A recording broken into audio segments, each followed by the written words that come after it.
La historia de Valdemar. Lo perdí todo. Tengo 50 años. Dicen que la vida se mide en años, pero es mentira. La vida se mide en segundos. En ese segundo en que cierras la puerta de tu casa sin saber que es la última vez. En ese segundo en que dices, nos vemos pronto, sin imaginar que ese pronto no llegará jamás. No cabe duda de que no tienes comprada la vida. No sabes qué puede pasar mañana. Se te puede ir en un suspiro. Hoy, en medio del silencio de mi casa, vivo de recuerdos de cómo era el ruido y las risas y la convivencia con mi hijo, mi esposa. Eran momentos maravillosos. Daría mi vida por volverlos a ver y decirles cuánto los amo y los echo de menos, y la falta que me hacen. Conservo en mi cajón el dibujo de mi hijo que me dio antes de irme de viaje. Recuerdo que ese día tenía tanta prisa que no le recibí el dibujo, no le tomé importancia. Mi hijo corrió al coche y me dijo, «Papá, ¿podrías llevarte el dibujo contigo? Somos tú y yo caminando en el parque». Me abrazó fuertemente y me dijo, «Te amo, papá. Te estaremos esperando pronto para mi fiesta de cumpleaños, para comer muchos dulces y mi pastel de chocolate favorito». Tomé el dibujo y lo guardé en la guantera del coche. Ni siquiera lo miré. Tenía prisa por llegar al aeropuerto antes de que me dejara el avión. Jamás me imaginé que, al haber subido a ese avión, todo cambiaría. Hace 4 años, mientras cruzaba el país por un viaje de negocios importantísimo, con planes de regresar lo más pronto posible, mi esposa me esperaba para la fiesta de cumpleaños de mi hijo Kevin. Era un hombre feliz que lo tenía todo. De repente, no tenía nada más que un boleto y una maleta de regreso a un lugar que ya no existe. Cuando me enteré de la noticia terrible, fue de la peor manera. Estaba en el aeropuerto esperando mi avión de regreso a mi casa. Eran 8:14 de la noche. Estaba retrasado mi vuelo. Me estaba quejando porque el café sabía horrible. En ese mismo instante, mi familia intentaba marcarme. No les quería contestar. Estaba un poco mal por el atraso del vuelo. Solo quería llegar a mi casa. Cuando volteo a ver la tele en el aeropuerto, estaban las noticias diciendo que había sido un terremoto donde murieron muchos adultos y niños, que la ciudad era un caos. Cuando veo que pasan el edificio donde vivía, que se había derrumbado completamente y que no había sobrevivientes, mi vida se vino abajo. No sabía qué hacer.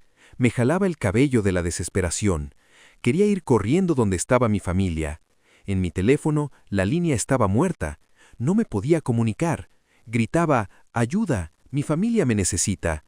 No podía respirar de la impresión y de la impotencia de que no podía hacer nada. Entré en una crisis nerviosa. Fueron los paramédicos a calmarme. En un solo segundo, pasé de ser un padre de familia a ser un fantasma caminando en ruinas. Llegar no fue lo más difícil. Lo difícil fue ver mi propio hogar convertido en polvo. Me bajé del auto y el ruido era ensordecedor. Sirenas, patrullas, bomberos, televisoras desesperadas por dar noticia, gritos de auxilio, palas golpeando concreto, pero en mi cabeza había un silencio absoluto. Era como si mi cerebro se negara a procesar que debajo de esas toneladas estaban mi hijo, mi esposa y mi madre, y muchas personas. Con mis manos temblorosas buscaba en los escombros. Recogí del suelo unos zapatos de niño. Eran de mi hijo. Me puse a gritar de rodillas en medio de los escombros, desconsolado porque la vida es tan cruel. Mi hijo era muy pequeño. Lo amo. No dejaba de gritar porque la felicidad dura tan poco. Me pegué en la pared de coraje. Mis dedos sangraban. Solo pensaba en encontrarlos.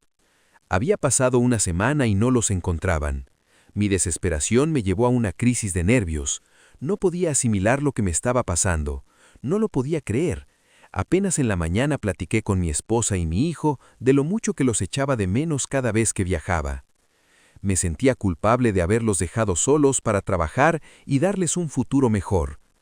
Un mes después, encontraron los cuerpos de mi familia. Me costó mucho ir a reconocerlos. Me los entregaron. Mi alma estaba desgarrada. Estaba muerto en vida. Sentía un dolor inmenso, un vacío inexplicable. Ya no fui a trabajar. Renuncié a mi trabajo. No tenía por quién luchar.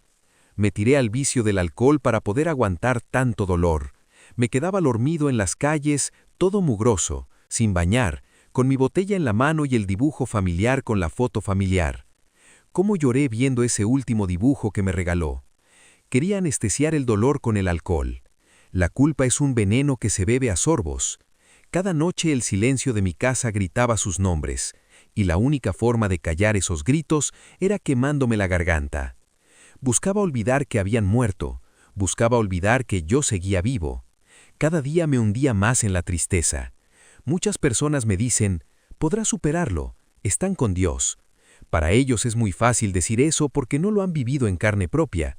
No puedes ponerte en los zapatos de alguien si no lo has vivido. Estaba cansado de sufrir. Me deprimía verme en el hombre en el que me había convertido. Llegué a tocar fondo.